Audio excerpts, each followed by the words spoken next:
Breaking news. Pour gros calamité, il y a un gros remède. Dans le monde moderne, nous avons accès à plus d'informations, Pendant que nous venons égarer, plus d'éducation, société santé. plus là. Écoute, Israël, l'Éternel, notre Dieu, est le seul éternel.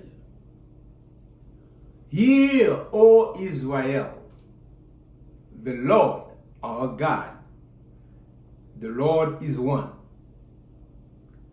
Le Shema Israël, écoute Israël, est la déclaration de la foi la plus fondamentale du judaïsme, le peuple de Dieu, qui résume l'essence monothéiste de la foi. Le Deutéronome 6, verset 4, déclare que l'Éternel est le seul vrai Dieu et qu'il mérite donc l'amour complet, la confiance, le culte et l'adoration absolue de son peuple. Le mot hébreu Shema Israël, en termes simples, signifie entendre. Mais cela signifie aussi obéir et agir. Donc, entendre Dieu, c'est obéir à Dieu. Et obéir à Dieu, c'est l'entendre. Ici, ce verbe entendre signifie plus que recevoir des informations. Dans la Bible, entendre Dieu correctement signifie répondre par la foi. C'est ce que nous trouvons, c'est ça nous trouvons dans Romains chapitre 10, verset 17, qui ça dit, la foi vient de ce que l'on entend, et ce que l'on entend vient de la parole de Dieu, pour l'adorer et l'obéir. Israël est appelé, maintenant Israël, le peuple de Dieu, est appelé à connaître qui est le Seigneur et à vivre en conséquence. C'est pour cette raison, mesdames, messieurs, je dis en Christian Synagogue Ministry a pas invité pour nous réfléchir sur un grand thème. Le grand thème, c'est le pouvoir de un. Le pouvoir de un, ce n'est pas un homme, ce n'est pas une femme. Le pouvoir de un, eh bien, c'est la fusion de l'humanité. Le mâle et le femelle. Mais cependant, le pouvoir de un. Bibliquement parlant, le pouvoir de un révèle une vérité profonde. On regarde ça. Dieu accomplit ses plus grandes œuvres à travers l'unité, l'unicité et une seule personne disponible entre ses mains. Dieu utilise une personne imparfaite pour accomplir des œuvres parfaites. Et ça, nous avons répété un théologien qui dit Dieu se sert des bâtons crochus référant à l'homme pour donner des coups de doigt. Et c'est ça correct. Maintenant, on nous regarde en détail le pouvoir de un dans un aspect de l'unité. Dans la Bible, lorsque plusieurs deviennent un, une puissance spirituelle apparaît. Le peuple est un. Alors, nous sommes capables de songer, nous qui sommes familiers avec Bible, nous, le tout de Babel.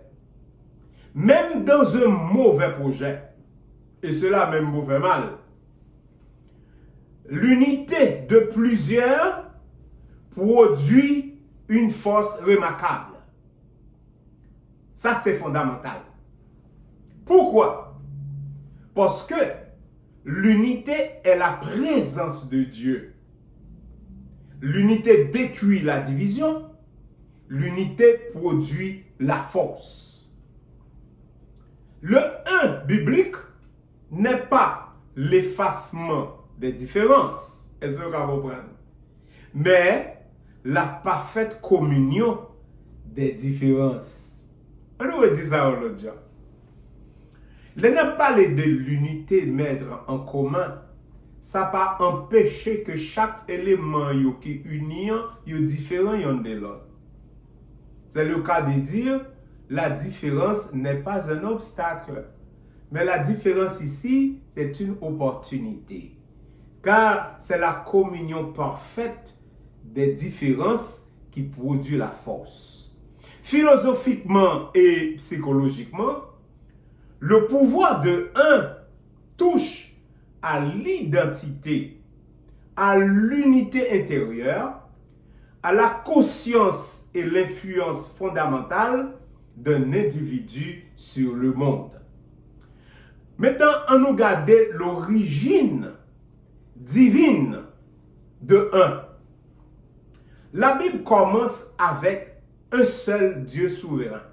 Raison pourquoi Dieu créait l'homme dans l'image, dans la ressemblance. Et il créait tout l'univers selon leur espèce. Mais Dieu créait un être à partir de lui. Voilà.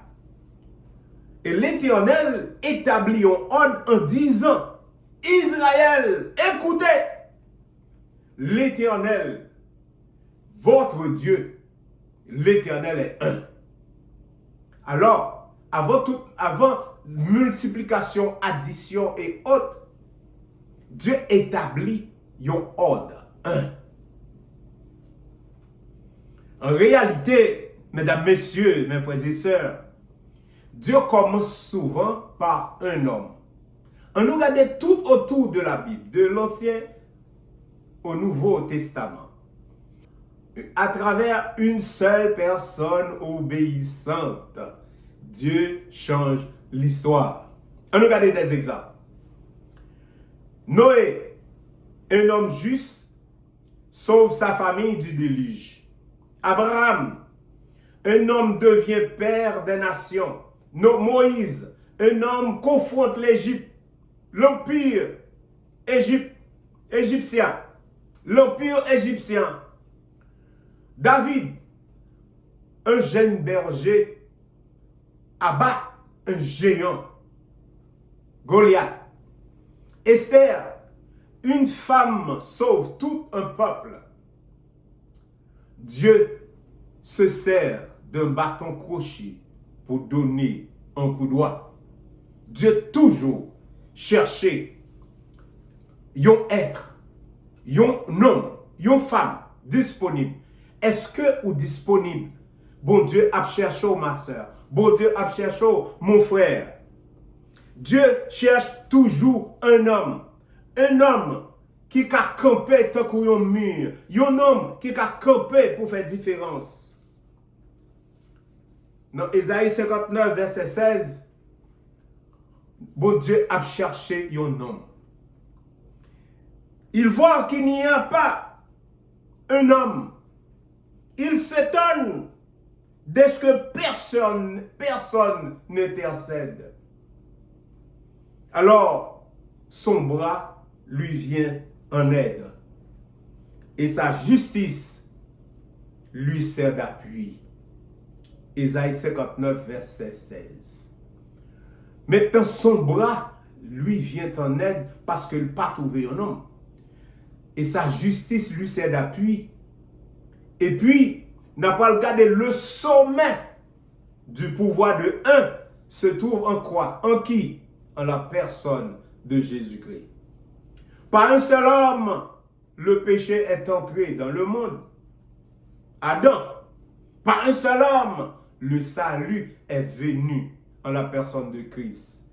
Un seul sacrifice à la croix a ouvert le chemin du salut pour l'humanité entière. Mais maintenant, nous voyons l'importance de un. D'abord, Dieu se présente comme un trinitaire. Parce que bon Dieu dit, Elohim, notre Dieu est un. D'après Deutéronome 6, verset 4. Et maintenant, c'est le tour de Jésus-Christ. Dans Jean 10, verset 30, Jésus déclare, moi et mon Père, nous sommes un. Cette phrase est l'une des informations profondes de l'évangile de Jean. Pour la comprendre, il faut examiner son contexte, sa signification spirituelle et ses implications théologiques. Maintenant, l'évangile de Jean montre-nous Jésus-Christ comme Dieu qui se fait homme, que Ésaïe relie. Emmanuel, Dieu avec nous. Voilà. Au commencement était la parole. Au commencement, la parole était avec Dieu. Avec ça, veut dire, c'est-à-dire, selon le grec, ici, au commencement, la parole était Dieu. Maintenant, la parole fait chair. Dans Jean 1er, verset 14.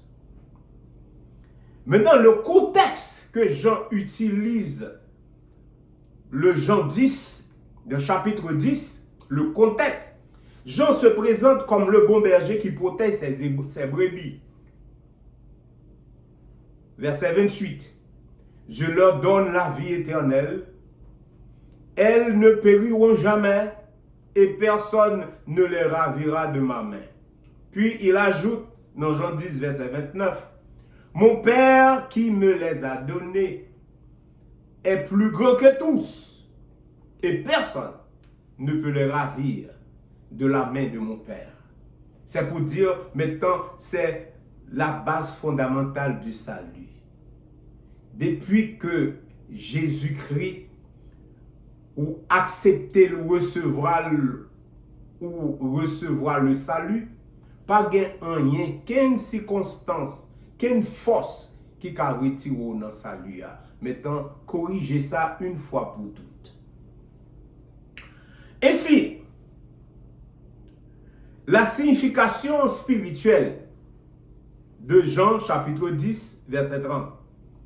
Jésus explique ainsi la sécurité des croyants repose à la fois sur sa main et sur celle du Père.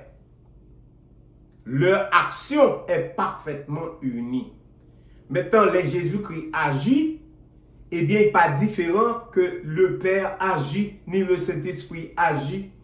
Eh bien, c'est trois personnages distincts, mais une seule personne qui agit. Voilà. Jésus dit, moi et mon Père, nous sommes un. Il affirmait que le Père et lui partagent une unité parfaite de nature, de volonté, d'amour et d'action, tout en demeurant distincts comme personne. Corrigez ça. Cette déclaration constitue l'un des fondements majeurs de la compréhension de la chrétienté, la Trinité de Dieu, qui est un mystère. Voilà. Maintenant, implication théologique de Jean 10, verset 30. On a déjà parlé, nous, que nous avons traité un thème de 1. Voilà. Qui signifie que unité de nature, unité de but, unité d'action, unité d'amour. Par exemple, dans Genèse chapitre 2, au lever du rideau, bon Dieu commence à montrer et priorité des priorités. Le mari et la femme demeurent deux personnes distinctes, mais forment une unité parfaite de la compréhension dans le parfait désaccord. De même, Jésus prie pour les disciples, afin que tous soient un. Comme toi, Père, tu es en moi, et comme moi, je suis en toi. L'unité entre les croyants reflète l'unité parfaite existant entre le Père et le Fils. Voilà. Alors, ça, si que l'ivraie, eh bien, tout le monde qui croit vraiment dans Jésus-Christ, ils ont uni relation, maintenant, règle des trois unités.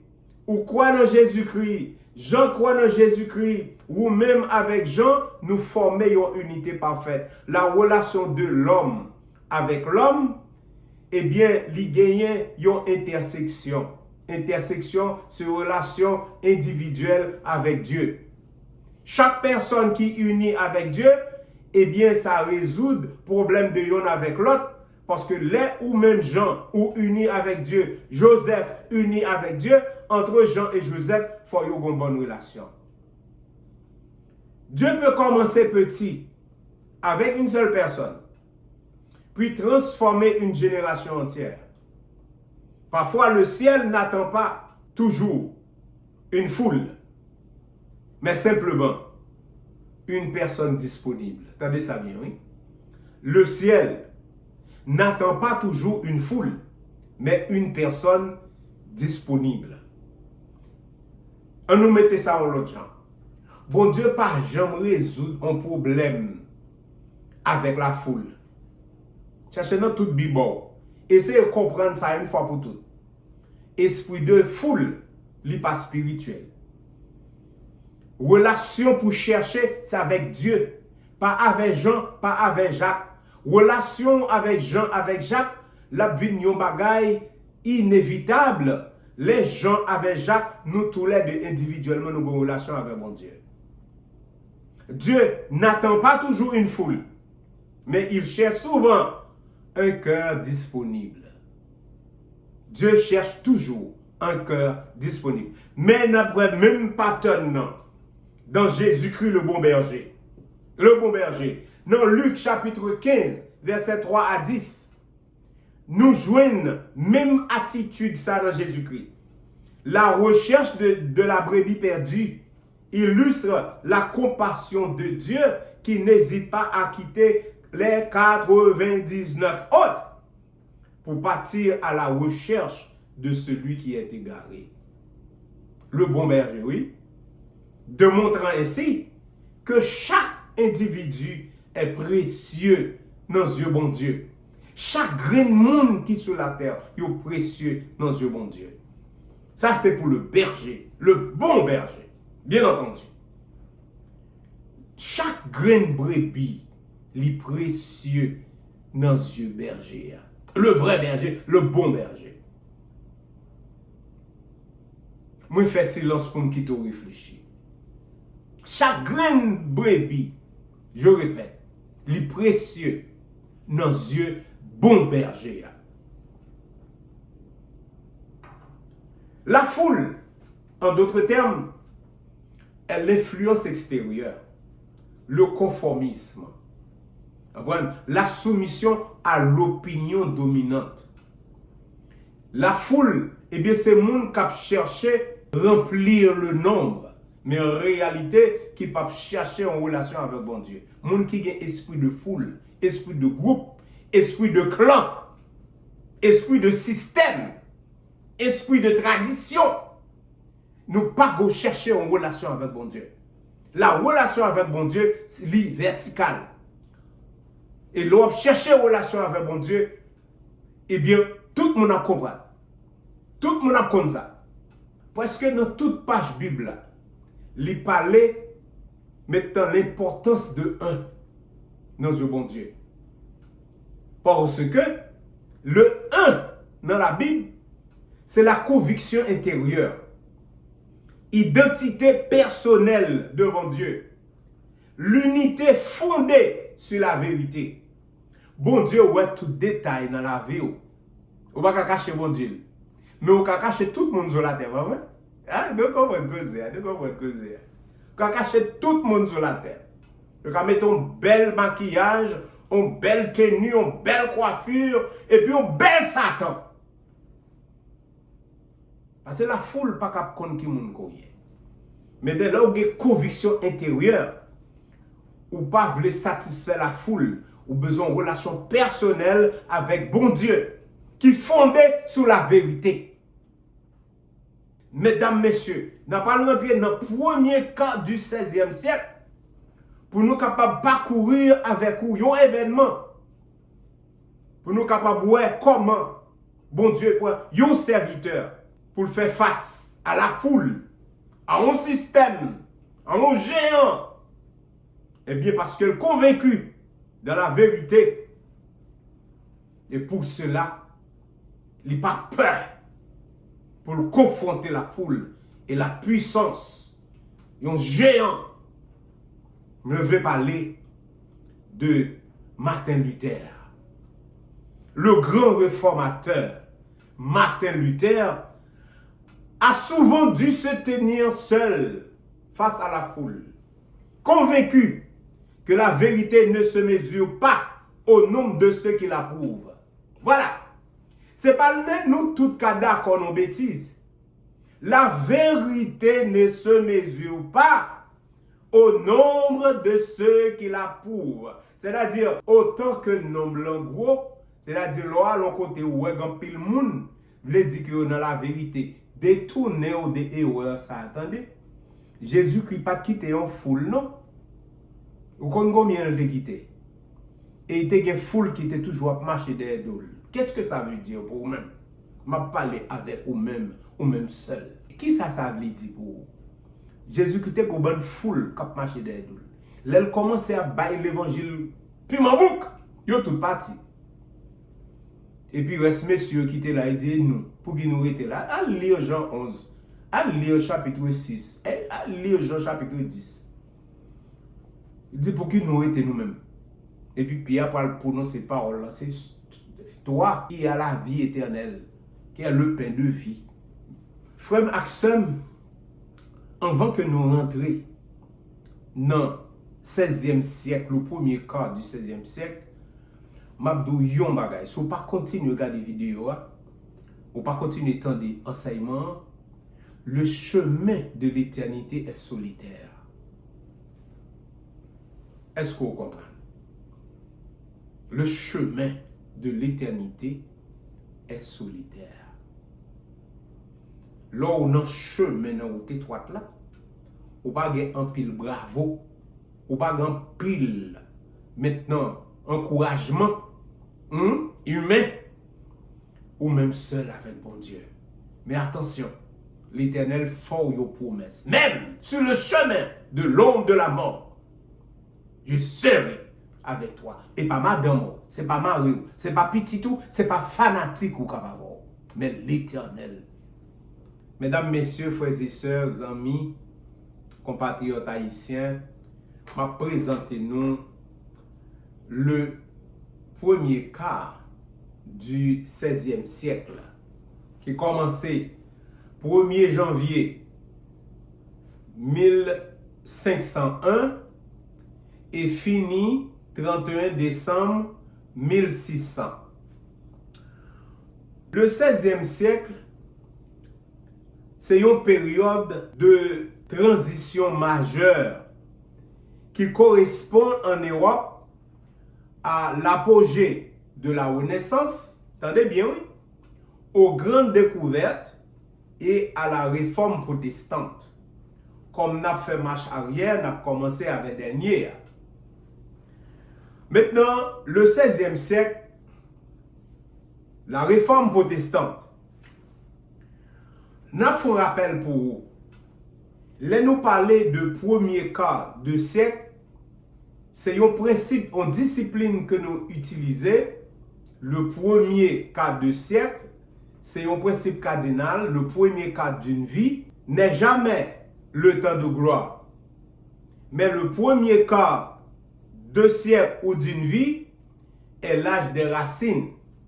Qu'est-ce que ça veut dire? Il y a un bagage qui parle de naissance. C'est l'âge où Dieu façonne l'esprit et le caractère. Voilà. Et pour finir, c'est aussi l'âge où l'on apprend la sagesse des anciens. On va avancer. Durant les premières 25 années du 16e siècle, l'Église d'Occident ne répond plus depuis longtemps aux besoins de ses fidèles. Là, nous dit que l'Église là pas répondre aux besoins de fidèles là, tant qu'on a dit aux besoins de société, ça que nous gagnons en retour, nous gagnons trop de compromis temporels, trop d'autoritarisme. Les clergés sont ignorants. Au premier cas du 16e siècle, oui, je veux dire, je parlé, non? Ok. Les évêques cumulent des sièges épiscopaux pour gagner de l'argent. Les papes ne songent qu'à embellir Rome et la basilique de Saint-Pierre et à organiser des fêtes. Et pour couvrir les énormes fouets que requiert leur goût artistique, ils vendent des indulgences. Maintenant, n'a pas fait face à la réalité du 16e siècle. Et puis devant Abdou qui ça veut dire pour 21e siècle. En les achetant, en parlant de l'église là, oui, ou bien peuple là, ou bien fidèle, oui, les ont acheté indulgence, mais qui ça vous fait comprendre? L'homme obtient la remise des peines impliquées par son péché, c'est-à-dire son façon pour payer d'être péché. Et il peut même espérer gagner le paradis. Ça c'est déguis. Maintenant, confronté avec l'église aussi corrompue, Luther donne le coup d'envoi à la réforme le 31 octobre 1517. Qui ça le fait pour le coup d'envoi? Il présentait 95 thèses. Côté la demandé 95 thèses, ce sont des idées. Qui ça, lui-même, il t'a demandé, mettant une invitation au dialogue. Eh bien, à Zurich et Genève, eh bien, deux côtés ça deviennent des foyers importants des nouvelles idées. Grâce à l'action du Ulrich Zwingli et de Jean Calvin. Nous ne pouvons pas le faire exposer pour nous montrer toute une diversité de pionniers. Parce qu'avant Luther, nous avons un monde qui était engagé sérieusement, c'est Jean Hus, que nous connaissons. Il était brûlé, monsieur, vivant. Mais Luther, il était un dans système. Non. Les systèmes gros comme ça, eh bien, on ne peut pas improviser dans attaque isolée. Il faut qu'on construise. Mais Luther était à l'intérieur du système. Et bien, il y a un virus. C'est ça qui fait que c'est important. Travail Luther est important. Therefore, nous avons parlé de travail Luther parce que nous considéré Luther c'est lui qui a construit réforme. Non. Et bien, on va pas jouer Calvin puis devant capable faire ménage. Dans le cas, nous sommes capables de dire, il construit la maison, mais Calvin avec Zwingli et tant d'autres, il mettait des aménagements en parlant de doctrine. Maintenant, nous ne pouvons pas parler de réformation sans que nous ne parlions de réformateur. En d'autres termes, on nous faut-il parler de Luther.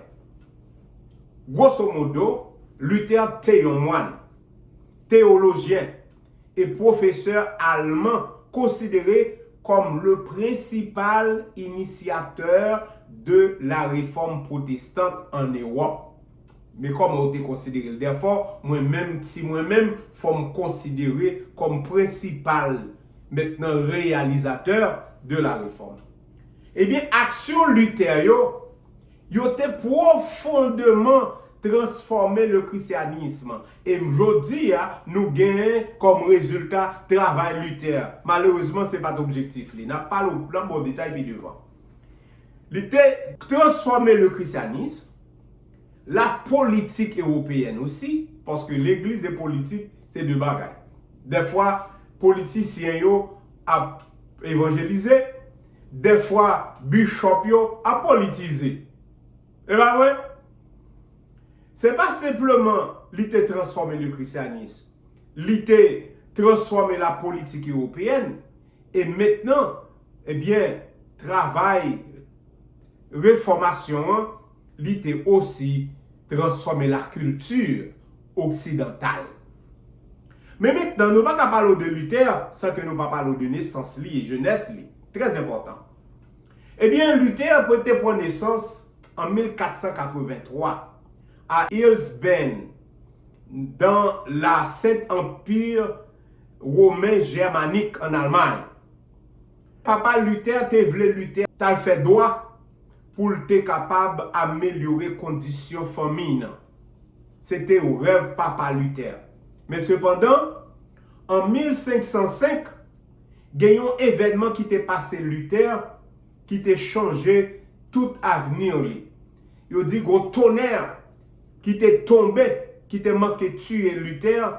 Donc Luther croit mourir et fait un vœu à Sainte-Anne en disant, si je survis, je deviendrai moine. C'est comme ça Luther est à l'école monastère augustinien.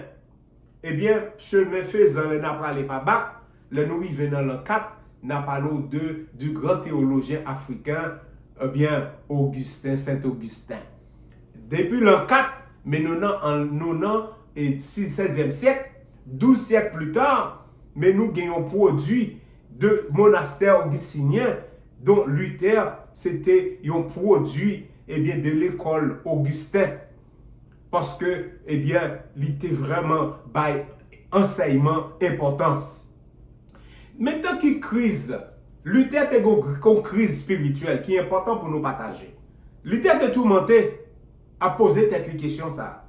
Comment un homme pécheur peut-il accepter par Dieu? Comment bon Dieu a accepté un homme qui péchait? À son époque, beaucoup de chrétiens vivaient dans la peur du jugement divin et dépendaient fortement des pénitences, des œuvres religieuses et des indulgences vendues par l'Église. Mais trois bagailles qui t'a fait la une, dont Luther lui-même était soumis à eux. Des pénitences, des œuvres religieuses et au plus, et ça qui était plus important, eh bien la vente des indulgences par l'Église. C'est indulgence ça qui te retire le péché et qui te faut même permettre d'espérer gagner le paradis. Quelle bêtise, hein? Luther étudiait intensément la parole de Dieu. Attention, mes amis, mes frères. Luther étudiait intensément la parole de Dieu et surtout les lettres de Paul. Il découvre particulièrement ce verset dans l'étude, le Romain, chapitre 1er, verset 17, qui dit le juste vivra par la foi. Et Luther développait une conviction révolutionnaire avec texte ça. Parce que ce n'est pas ça qu'il apprendre. Il a plusieurs moyens pour que lui-même, il ait sauvé par la vente des indulgences, mais il découvrit ce secret, il découvrit cause. C'est par la foi, attendez. Il n'a pas joué un texte tout, et tout le monde qui connaît dans l'école dit, moi je connais ça par cœur. Éphésiens 2, verset 8-9. Comprenez? C'est par la grâce que vous êtes sauvés par le moyen de la foi, et cela ne vient pas de vous. Comprenez? Est un don de Dieu. Hein? Par la grâce au moyen de la foi. Attendez, pas gagner nada, zéro. On n'a pas besoin de faire pour sauver. Ok? Eh bien, je l'aime tout. C'est réalité, étude de la parole de Dieu. C'est ça, les théologie. Théos logos. Théos logos, pas veut dire logique sur Dieu. Ça veut dire étude sur Dieu. C'est besoin de faire différence dans la vie. Ou besoin d'une relation sérieuse avec bon Dieu.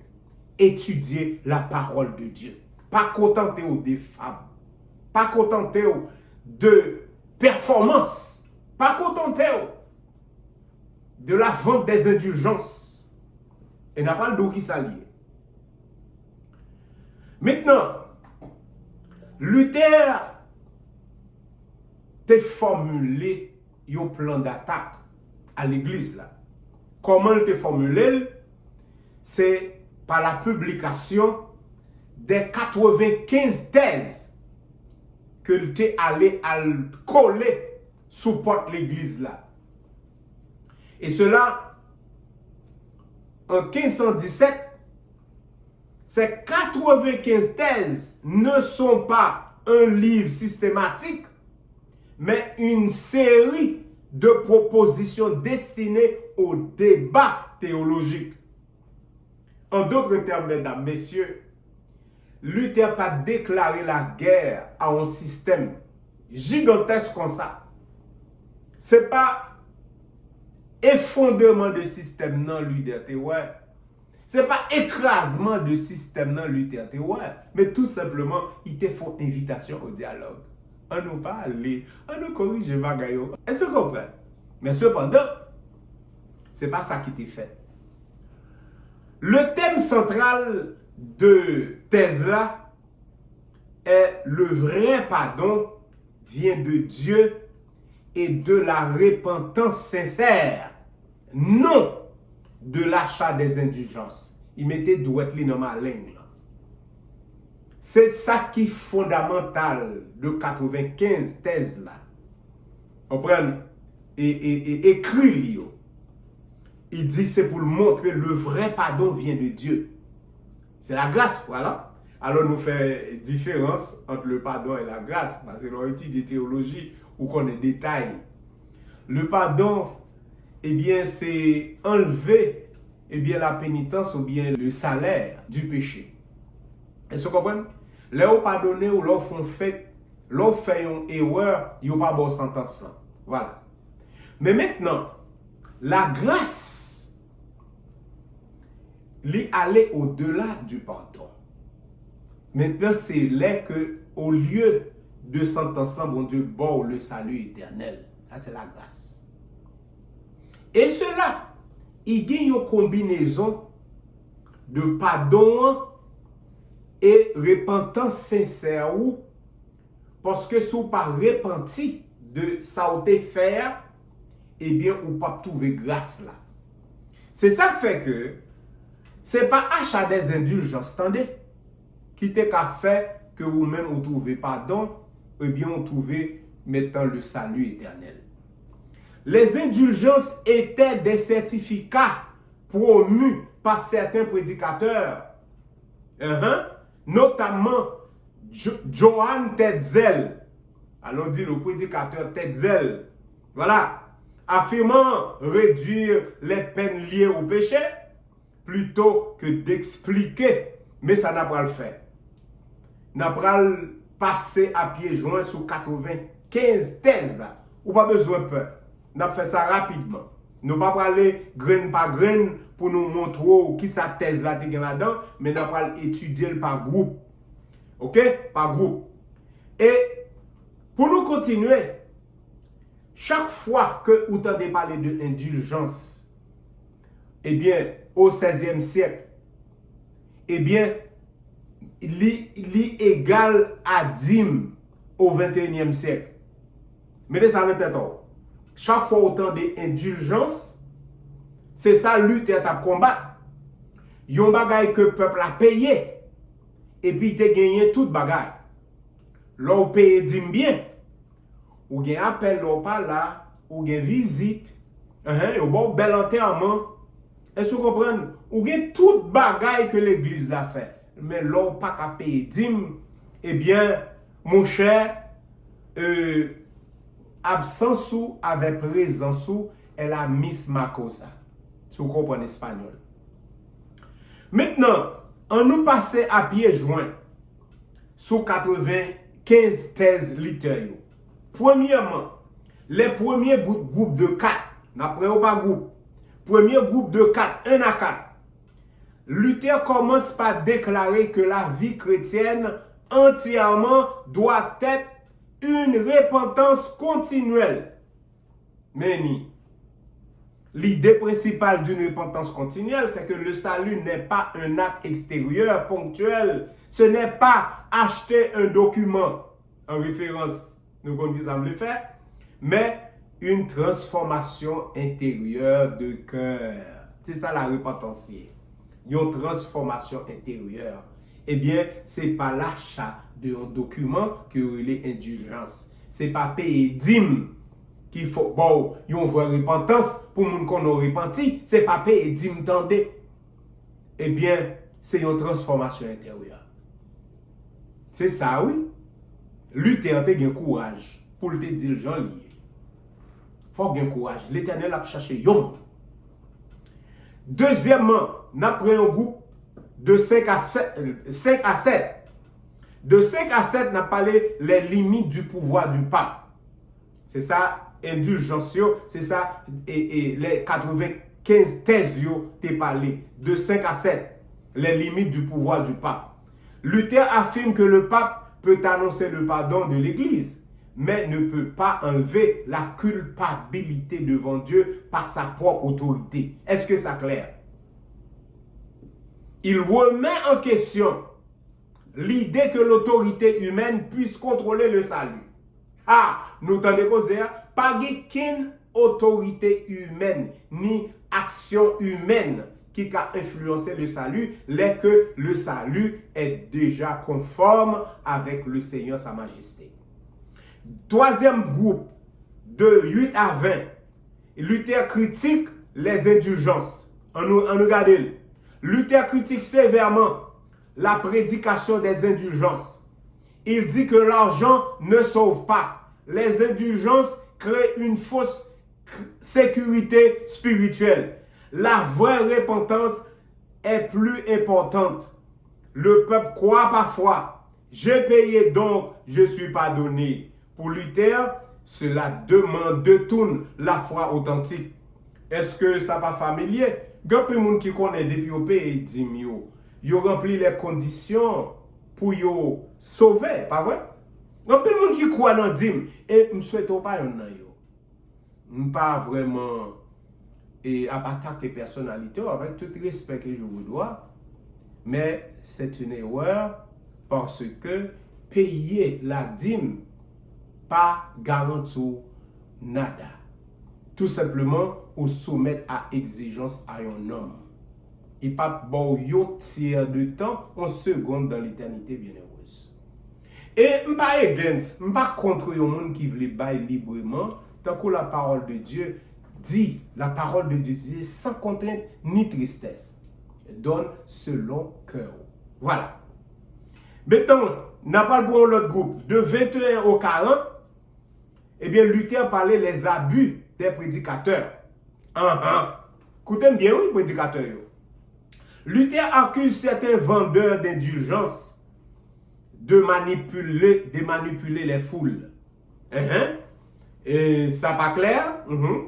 Les gens ont manipulé pour faire bailler l'argent. Ils ont relé au bail au titre. Vous comprenez? Offrande salaud, mot. Je me dis pas son habitude d'entendre. Vous comprenez? Bail 10, bail 15, bail 50, bail 200. Et puis ou déjà dans le ciel.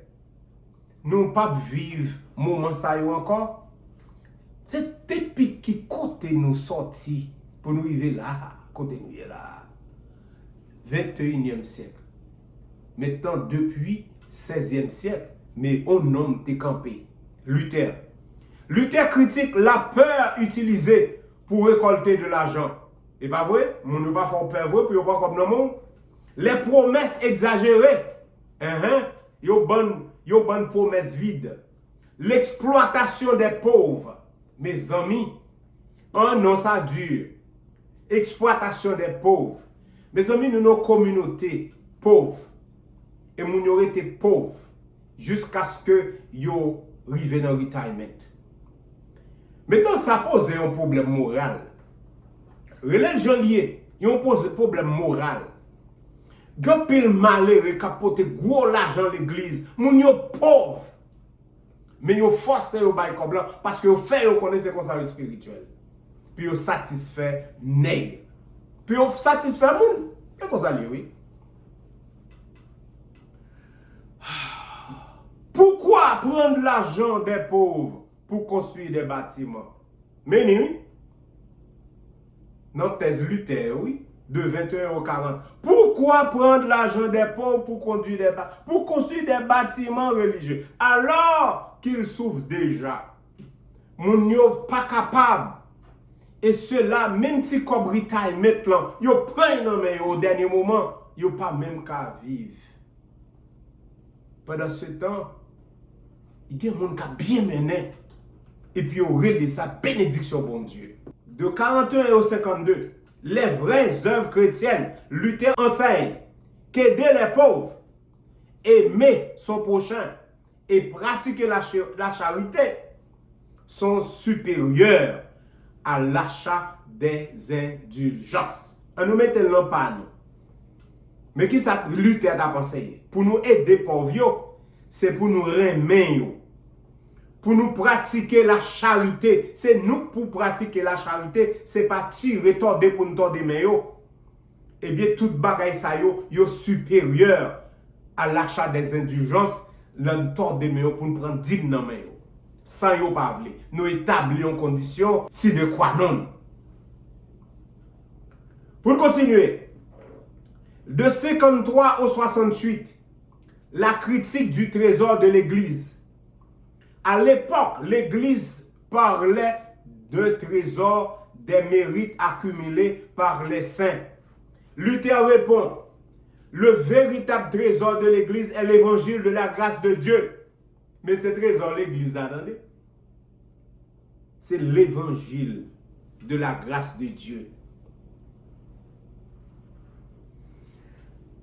De 69 au 80, maintenant, Luther attaque contre les excès. Mais ça dit, Luther critique les excès liés au financement de la basilique Saint-Pierre à Rome. Il demande pourquoi le pape ne finance pas lui-même certains projets. Pourquoi tant de pression financière est mise sur les croyants? Mais, ou bien appel ou pour faire travail que mon Dieu relève, pour qu'ils ne soient pas déboursés nos poches pour faire. Et pour camper, pour tordre même pour dire que c'est ça qui fait au gain la foi. C'est ça qui a mené au ciel. Mensonge.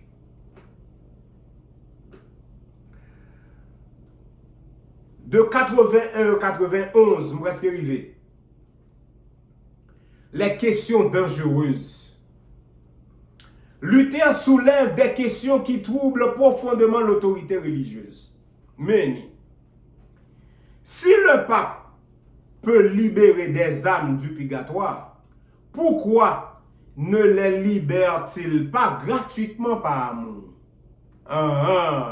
Mais ça, c'est l'imam lire thèse Luther, c'est pas faire map dit non. Al regarder l'histoire, ou joindre oui. M'a créer non. Pour qui ça pape là? Il est capable de libérer des âmes du purgatoire, les que fait mon acheter indulgence, pour qui ça il pas libérer gratuitement. Pour qui ça le fait ou payer pour lui. Il y a autorité comme ça. Nous sommes capables d'interpréter. Si que moun ne connaît Baidim, a faut sauver, Baidim, son preuve de la foi. Pour qui ça yo même yo pas Baidim? Est-ce qu'on peut vérifier? Est-ce qu'on peut vérifier? Pour qui yo pas Baidim? Un pile moun kap mando pour fidèle dans Baidim, yo pas Baili. Son pasteur a parlé avec. Finalement, 92 à 95, l'appel final. Maintenant, Luther conclut en appelant les chrétiens à suivre Jésus-Christ. Mais oui, Jésus-Christ même dit, follow me, hein, suivez-moi. Acceptez les souffrances de la foi, cherchez le royaume de Dieu premièrement, plutôt que les sécurités religieuses superficielles. Meni. Mais c'est ça l'évangile là. L'évangile là, il n'est pas facile, il n'est pas doux, non? Et oui, alors, la foi gratuite, mais vive la foi, non, pour eux, c'est pas bon pour eux, à payer. Acceptez les souffrances de la foi. Cherchez le royaume de Dieu plutôt que les sécurités religieuses superficielles. Nous avons besoin de Luther, oui. Nous avons besoin de Luther. Voilà. Luther oppose la vraie foi à une religion commerciale et mécanique, transactionnelle. Mais c'est ça, oui. Les 95 thèses de Luther, ils montrent comment on peut gagner la vraie foi. Au lieu qu'une religion commerciale et mécanique ou transactionnelle. Ces 95 thèses deviennent le début visible de la réformation protestante. Elles provoquent des divisions religieuses, des transformations politiques, mais aussi une nouvelle réflexion sur la conscience, l'autorité et la liberté religieuse. Voilà.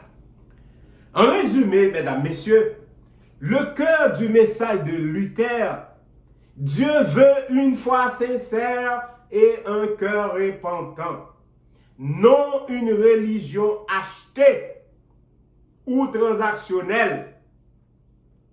Pour lui, le salut ne se vend pas. La grâce est gratuite et l'évangile doit être au centre de la vie chrétienne. Alléluia. Les autorités catholiques considèrent ces enseignements comme dangereux. Leur enseigner maintenant enseignement qui transforme. Yo ka dit c'est pas dangereux, c'est pas qui pas rapport avec la vérité. Ouais, yo ka dit. Mais Luther fut convoqué devant la diète de Worms par l'empereur Charles Quint. Mais lui, il n'a pas tout simplement fait une déclaration passive, non. Il a convoqué Luther pour le présenter devant Rome, devant l'autorité. Et Luther pas de paix à aller, non. Bien qu'il ait un pile 100 000 qui te déconseille, qui dit mon cher, give up. Mais non, Luther est parti. Le 16 avril 1521, Luther comparut devant l'Assemblée. Le 17 et 18 avril 1521, il paraît. On lui demanda de renier et brûler ses écrits. Et ça remonte de lui. Mais le 18 avril, Luther prononça sa défense historique et refusa de rétracter ses écrits à moins d'être convaincu par les Écritures ou par des arguments raisonnables. Et n'a pas lu ça pour. À cette occasion, Luther attribue la célèbre déclaration. Voilà. Je ne puis faire autrement. Me voici, que Dieu me soit en aide. Ma conscience est captive à la parole de Dieu. Alléluia. Les consciences, les paroles, mon Dieu, il y a un impact dans la vie, même la mort, pas important. Parce que la parole de Dieu est claire. L'esprit vivifie. Et nous, c'est l'esprit ambulant. Je ne vais pas faire peine, je ne vais pas faire peine de ma peau quand homme est en péril. Alléluia. En janvier, je répète, 1521, autorité romaine, ils ont officiellement excommunié Luther. Ils mettaient hors la loi. Il veut dire, ils ont exclu monsieur dans l'église, ils ont condamné religieusement, il perdu protection spirituelle et sociale selon Rome.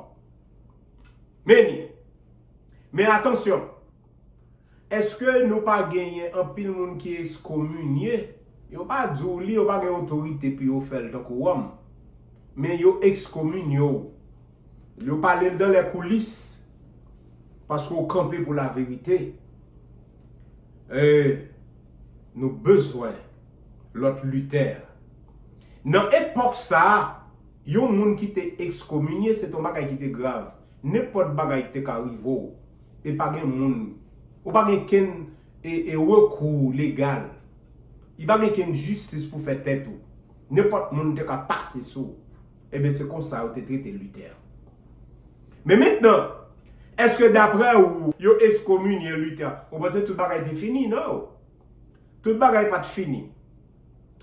Eh bien, pendant que Luther excommunié, il cachait au château de Wartburg, le château de Wartburg sous la protection du prince électeur Frédéric III de Saxe. Il fait un an, en janvier 1521 jusqu'au 1522. Qui ça Luther fait pendant cette année? Luther traduit le Nouveau Testament en allemand, contribuant fortement à la diffusion de la réforme. Cette œuvre a plusieurs impacts majeurs. Il rend la Bible accessible au peuple, encourager l'éducation et la lecture de la parole de Dieu. Pour Luther, attention, chaque croyant devrait pouvoir lire lui-même les Écritures. Mais c'est là à nous arriver. D'après Luther, chaque croyant t'a doué des capacités pour lire parole bon Dieu. Ou qu'on l'église qui gagne 30 ans, 40 ans, 50 ans, yo pas jamais fait un monde qu'à lire parole bon Dieu pour tête li. Gopil qui passe depuis rentre l'église là, yo pas jamais qu'on lit pour juste yo mourir. Yo pas jamais qu'on lit. Et qui ça l'église a fait? Qui ça t'a fait? Il t'a préparé moun, il t'a éduqué moun. Nous avons besoin de lutter encore. Et bien d'après Apocalypse, 1er verset 3, mais qui ça dit? Heureux celui qui lit et ceux qui entendent les paroles de la prophétie et qui gardent les choses qui y sont écrites, car le temps est proche. Ah, je ne sais pas si le temps est proche. T'es proche de temps Luther, le premier siècle, je ne sais pas qui côté l'ironie. Jésus-Christ est à la porte. Mesdames, messieurs, on nous mettait toutes jouettes de côté. Ça, c'est sérieux. Est-ce que notre compréhension de ça qu'on entendait, de ça qu'on voit et ça qu'on retenu, est-ce qu'on n'a pas senti gon bagay qui dans l'air? Gon bagay qui pral passer. Est-ce qu'on pas senti ça?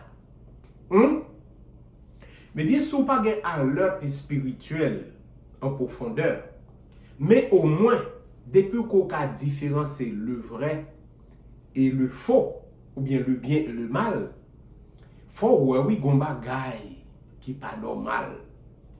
Et pas dans la société pour la nôtre, dans le monde. Mesdames, messieurs, serviteur de l'Éternel, un homme qui a répondu à l'appel de Dieu, Luther, il ne perdait pas son temps. C'est pourquoi il travaille d'arrache-pied pour te faire circuler et des points importants que l'Église chrétienne gagnait comme héritage. Et je dis encore, en pile monde, l'Église protestante divisée en deux, les luthériens et les calvinistes. Mais maintenant, ces principes que Luther lui-même l'était souligné pour faire différence, n'a pas lié pour vous rapidement.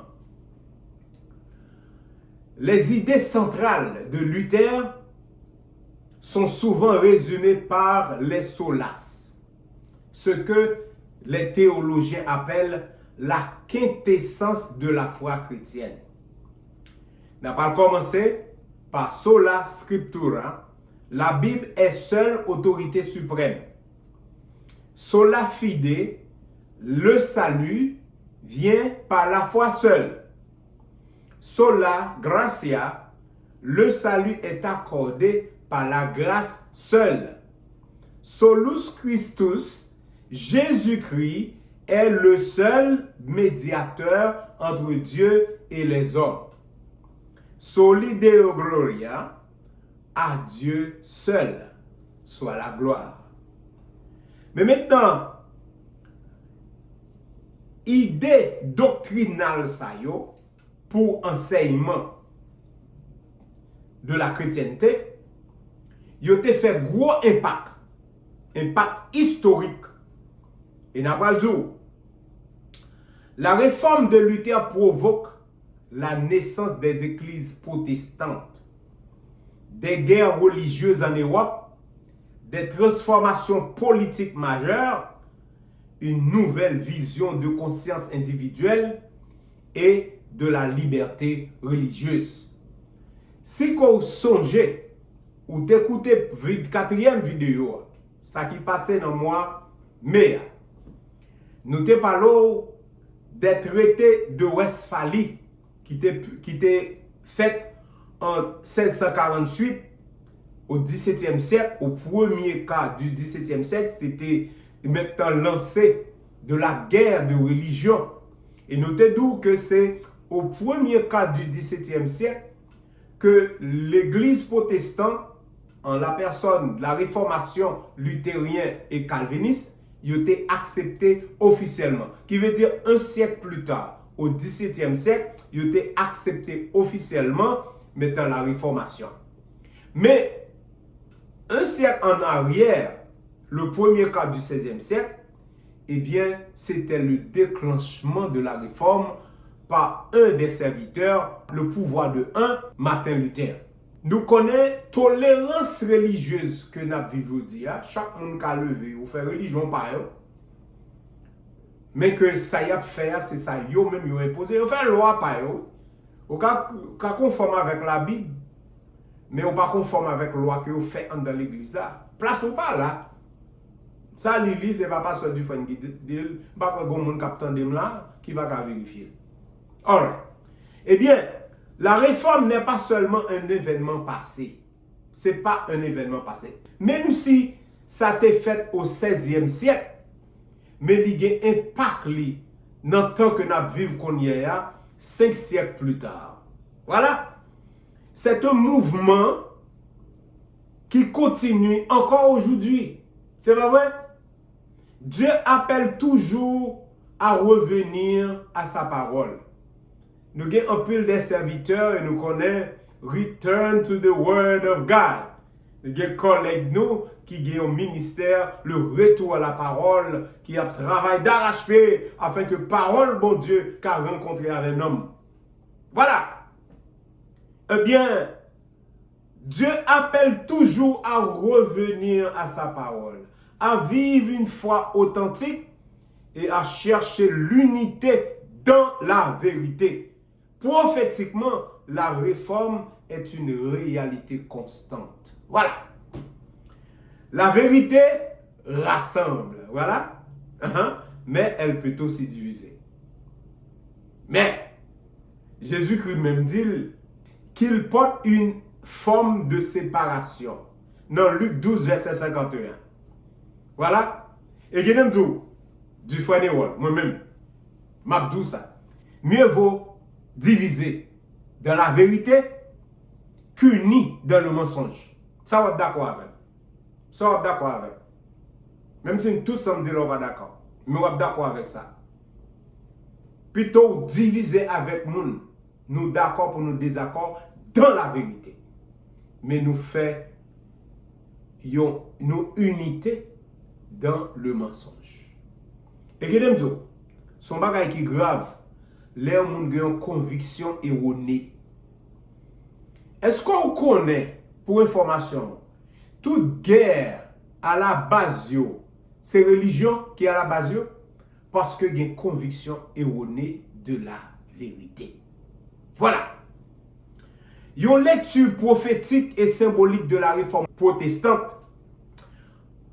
Une lecture prophétique et symbolique de la réforme protestante. On regarde, quand on parle de l'histoire, eh bien, la réformation protestante ne parle plus simplement d'histoire, mais de messages spirituels qui traversent le temps. On regarde. Dans le moment où nous vivons là, nous avons traversé une tension entre vérité et mensonge. Nous avons une tension de vérité et mensonge. Ça dit c'est moi de vérité, ça dit c'est moi de vérité. Pendant ce temps, nous avons une division. Comme si m'kadou, parce que c'est moi dans la vérité ou même dans l'erreur. C'est la parole de Dieu qui est un miroir qui bat la vérité. Un faux ami te dit ce que tu veux entendre. Pas vrai? Là où on ami, il n'y a pas de rien qui vous blesse. Là, vous sort envie d'entendre. Mais un vrai ami te dit ce que tu as besoin d'entendre. Il y a un monde qui bon ami, l'abdou ça que vous besoin d'entendre et vous attendez. Moi-même, pasteur Ewald Dufresne, je préfère recevoir une calotte de vérité que un monde bon baiser de mensonge. Quand vous consultez les documents, le mot réforme ici devient universel. Mais ce n'est pas seulement l'Église qui doit être réformée. Réforme ici n'est pas seulement l'Église qui doit être réformée, mais c'est le cœur humain. C'est le cœur humain qui a besoin d'être réformé. Chaque génération doit vivre sa propre réforme et chaque croyant doit revenir à l'essentiel. Tant que le psalmiste David dit à dire, ô Dieu, crée en moi un cœur pur. Tout le monde qui a cherché une relation avec bon Dieu, ou voulait chercher bon Dieu pour créer en vous un cœur qui est pur. Un message pour notre époque. Aujourd'hui encore, le monde traverse l'instabilité politique, c'est pas vrai? Instabilité économique, c'est pas vrai? Une tension religieuse parce que nous avons confusion morale. Consultez les documents. La réforme n'est pas un événement historique. C'est un modèle spirituel qui se répète. Dieu permet une crise, la vérité est révélée, maintenant un choix doit être fait. Dans ça que nous parlons là, c'est que vous tendez la vérité, vous devez prendre une décision. Parce que vous devez saisir l'essentiel avant que l'essentiel ne te soit enlevé. Il y a quelques opportunités ou gain là qu'on y a, on leur cap chercher ou pas joindre. C'est ça maintenant leçon enseigner nous. Reviens à l'essentiel avant que l'essentiel te soit enlevé. Maintenant, comment vivre? Ce que bon a dit, bon pasteur Dufresne, comment nous vivre une réforme intérieure aujourd'hui? Parce qu'on parle de la réforme n'est pas l'Église qui devrait être réformée, mais c'est le cœur humain. Comment nous vivre une réforme intérieure aujourd'hui? Eh bien, l'idée n'est pas de reproduire la réforme protestante extérieure, mais d'en vivre la puissance dans ta vie personnelle. Ouais, la puissance qui porte dans un esprit renouvelé, un cœur pur, eh bien, faut nous vivre personnellement. Nous pas besoin de parole qu'on y a, nous besoin d'action. Et comment on va le faire? Par le fait que on va vivre ensemble avec moun, eh bien, on va le faire dans le parfait désaccord. Il faut que nous d'accord pour nos désaccords dans la vérité. Dans le cas contraire, nous allons confiner nous ensemble dans le mensonge. Il y a des gens qui ont une conviction erronée, pas qu'un remède qui est capable de faire changer fusil d'épaule. Tendez ça bien de pasteur. Il y a des gens qui ont une conviction erronée, pas un traitement pour lui. C'est seul si bon Dieu t'a voulu faire un miracle pour sauver, mais là, pour aller tout crochu jusqu'à ce qu'il meure. Conclusion pratique. Vivre une réforme intérieure, c'est passer de l'habitude à la conviction. Il faut qu'on ait conviction. De la forme à la profondeur. De la religion à la relation. La vraie réforme n'est pas de changer de building, de l'église, de location. Et pas ça qui réforme, non. Mais c'est quitter bon Dieu, changer cœur. Est-ce que vous comprenez? Christian Synagogue Ministry, c'est dans vrai ça nous lancer, nous. Dans enseigner, dans enseignement qui transforme. C'est dans vrai ça nous lancer, nous. On dit, bon, qui enseignement qui transforme? La vérité de Dieu. Nous avons besoin d'un seul cœur. Une seule personne. Si nous arrivons à changer cœur, une seule personne ça, une autre seule personne, une seule personne, nous avons toute une génération capable de changer. Nous ne pas courir derrière la foule. La foule, nous connaissons, c'est une démonstration extérieure. Il y a un cache-cachement bassé libre. Mais mon frère, ma soeur, Christian Synagogue Ministry, par votre serviteur Walt Dufresne, je vous invite à une transformation du cœur, à une réformation. Demandez à Dieu pour qu'il ait un cœur pur et un esprit bien disposé. Bon Dieu a cherché